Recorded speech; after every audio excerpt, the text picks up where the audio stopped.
Nous avons compris que Bisso est plus grand et plus fort lorsque Bune Bango ne forme que Bisso. Pour ça, nous avons décidé de battre la Bisso. Battre la Bisso, le podcast qui nous unit et nous guérit. Je suis Exaucé Léna, coach de vie orienté développement relationnel, encadrant des enfants et animateur à la lecture.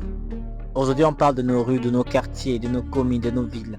Est-ce que la manière dont on les construit peut construire notre santé?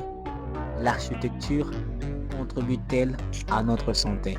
On en parle avec l'architecte Madame Caroline Pindinora pour ce 9e épisode du podcast qui nous unit et nous guérit, saison 2. Deuxième partie. Merci beaucoup, Madame Caroline. Alors, allant un peu dans les établissements, vous avez parlé, on ne construit pas tout de la même manière. Oui. Prenons un peu les établissements qui ont un caractère très social, les écoles, les hôpitaux. On a parlé des églises aussi. Oui. Alors, comment on peut vraiment construire une école?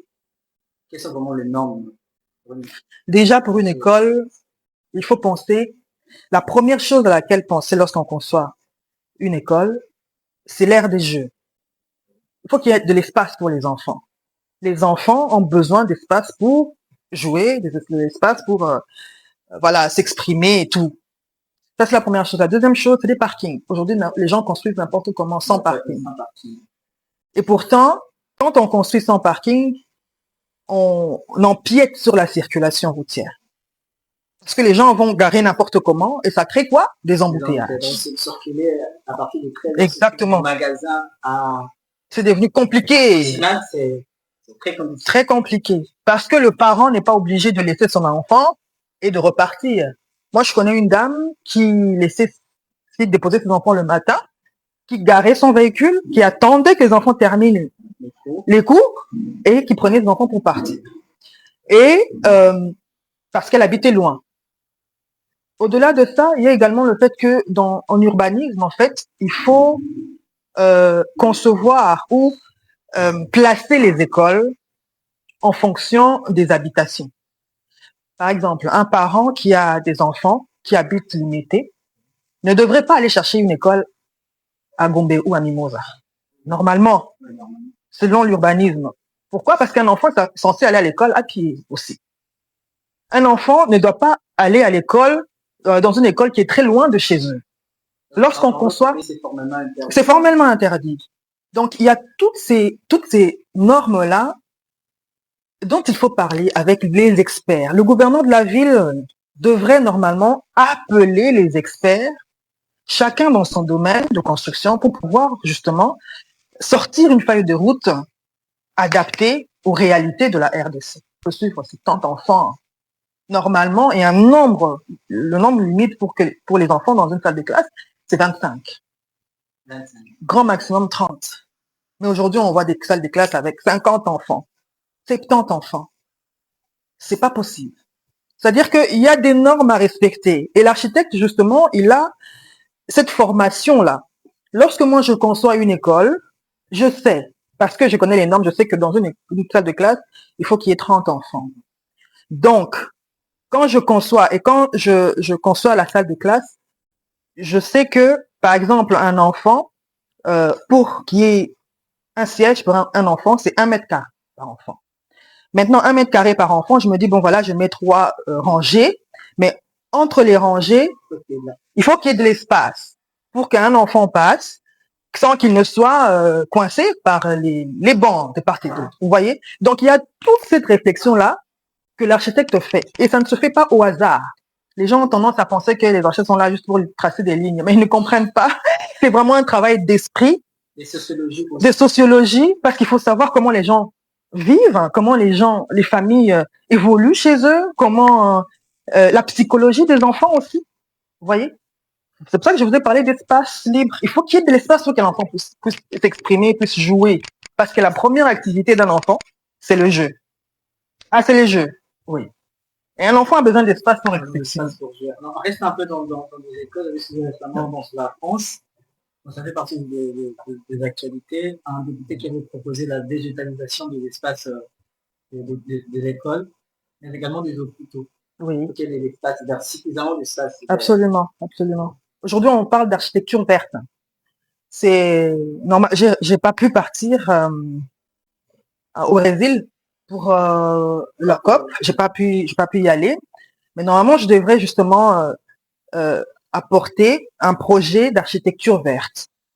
C'est-à-dire quoi? C'est-à-dire que euh, il faudrait aujourd'hui minimiser au maximum les risques sanitaires. On doit, nous aussi, en RDC, trouver notre modèle de construction, par exemple. On a des matériaux locaux qu'on doit valoriser. Et c'est des matériaux qui sont moins nocifs à la santé de l'homme que ceux qu'on utilise aujourd'hui. On a de l'argile, par exemple. On a de l'argile. Avec l'argile, on peut concevoir des blocs adobe. On appelle ça des blocs adobe ou des briques cuites. Bon, je préfère les blocs adobe parce que les briques cuites sont un peu plus nocifs que les blocs adobe parce qu'il faut les cuire, hein, tout ça.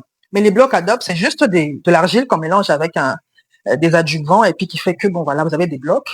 Et lorsqu'on construit une maison, par exemple, avec des blocs adobe, on n'a pratiquement pas besoin de climatisation. Parce que dans la maison, il fera frais. Et ça vous empêche d'avoir des maladies, n'est-ce pas? Donc, l'architecture verte, c'est tout ça. C'est le fait qu'on utilise des matériaux locaux. On utilise, par exemple, des bambous. On utilise des bambous pour la charpente, par exemple. C'est tout à fait faisable. On utilise la verdure, beaucoup d'espaces verts. Sur le principe, c'est sur le 100% d'une parcelle, c'est 40% de surface bâtie et 60% de verdure. 40% Ah oui, oui, oui. Vous imaginez maintenant que il y a des gens qui construisent des maisons avec, voilà, il n'y a même pas d'espace, le béton partout. Non, normalement, ça ne se fait pas comme ça. Il faut 60% d'espace vert. Parce que nous, ici en RDC, nous avons ce qu'on appelle l'architecture tropicale. Le malheur que nous avons, c'est que nous copions ce qu'il y a à l'extérieur. Alors qu'en fait, chez nous, on n'a pas le même climat, on n'a pas les mêmes réalités. Chez nous, par exemple, je vais donner un exemple bête. Chez nous, on mange le pondu, n'est-ce pas? Et puisqu'on mange le pondu, on le pile. C'est-à-dire que c'est une réalité que l'occidental ne connaît pas. Et lorsque moi, je veux concevoir ma cuisine, je vais intégrer cet élément-là, de piler le pondu. Voilà pourquoi à l'étranger, par exemple, aux États-Unis, ils ont ce qu'on appelle les cuisines américaines, où le salon, vous avez dans un coin, la cuisine, les salons et la cuisine ne sont pas séparés par un mur. Ah oui, oui, oui. Ça, c'est chez eux comme ça. Or, chez nous, on a une autre mentalité. On prépare avec de l'huile de palme. Et l'huile de palme, c'est toxique. Quand tu prépares avec la palme, n'est pas séparée la cuisine du salon, par exemple, par un mur. Tu es obligé de séparer par un mur, comme ça. Les odeurs et tout restent dans la cuisine et les gens qui sont au salon ne sont pas dérangés.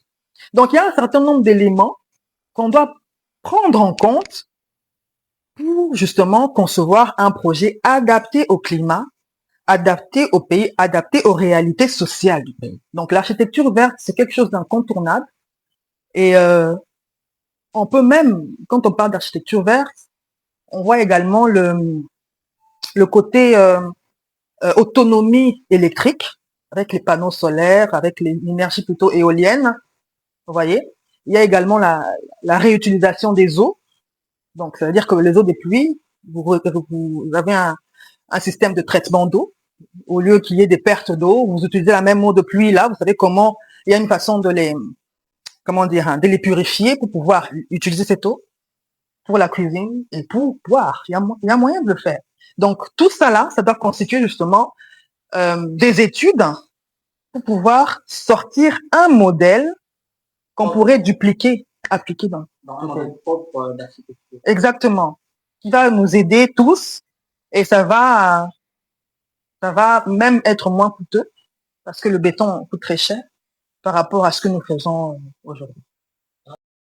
Madame Caroline Pini, c'était un très grand plaisir. Merci beaucoup pour ce moment d'échange. Et merci à vous tous qui nous avez suivis. C'était Toba Telabiso, le podcast qui nous signe et nous guérit.